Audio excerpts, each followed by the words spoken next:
Hey everybody, thanks for tuning in. I am showing you today my 1997 Toyota Land Cruiser 80 Series.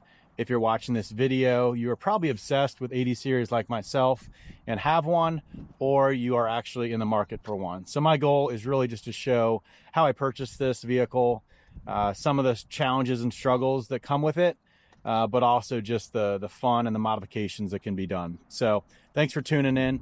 Really about this vehicle. So about a year and a half ago, I had been in the hunt for one of these for about 10 years, and I was scouring Facebook Marketplace, doing a lot of research. Ultimately, I found a Lexus about 20 minutes from Cincinnati. I brought it to my mechanic, and the guy had spray painted the entire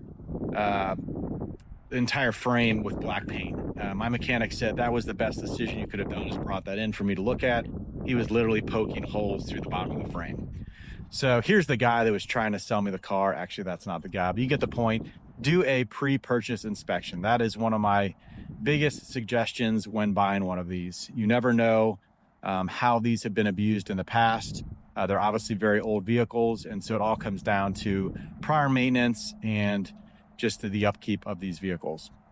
So I eventually found one on Facebook Marketplace. The ad itself had expired. I went back to my DM about a year and a half later, saw that the photos were still there, but the ad was not active, so started interacting with the woman again. She told me that her husband was about to drop the price, and so that's when I just started to have conversations again. Ultimately, I had an inspector down in Knoxville, Tennessee. Like I said, I live in Cincinnati. The previous owner was more than happy to drive it there.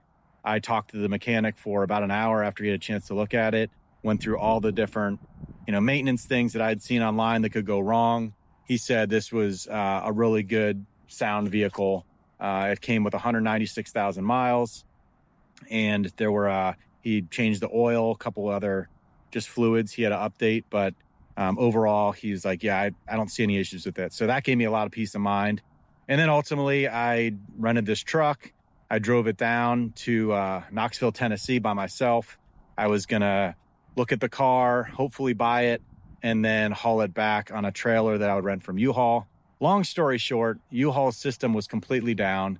I called all around town trying to find another trailer. That did not work. So ultimately, I dropped off my Enterprise truck to Enterprise down there and had them drop me back off to the U-Haul place where I picked up my Cruiser. That's where it was parked, since that's where I got dropped off from the previous owner. And next thing you know, I'm driving this baby home. So it was about a 4.5 hour